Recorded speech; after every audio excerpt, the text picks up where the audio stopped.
各位憨友们，大家好，我是你们的胖叔。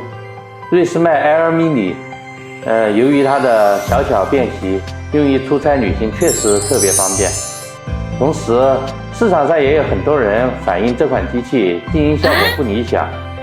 其实关于噪音这个影响，因为每个人睡眠过程中对声音的感知能力是不一样的，有的人有微弱的声音就睡不着了，有的人即使打雷他也能呼呼大睡。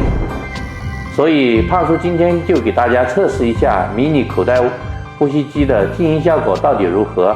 我今天用来测试的设备是一款手持式的电容噪音测试仪。我现在给大家先测试一下目前的这个环境噪音。我们现在看见环境噪音显示的是31分贝。接下来我给大家测试一下，在没有无水加湿器 Air Mini 口袋呼吸机戴上面罩以后，它的分贝数到底是多少？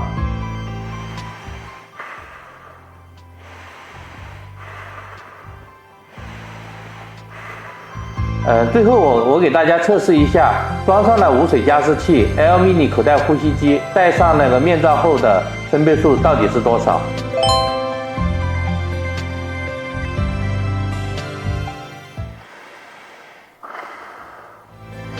刚才我们通过噪音测试 ，Air Mini 在没有装无水加湿器的测试的分贝数是37到39分贝。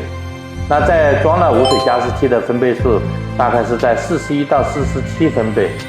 还要考虑到环境噪音，刚才测试的环境噪音是31。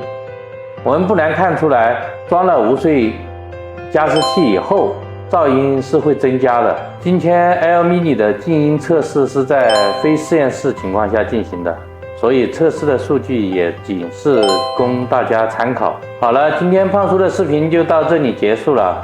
我也会陆续给大家推出更多的呼吸机相关的知识，希望大家持续关注我的视频栏目，我随时回复大家，谢谢。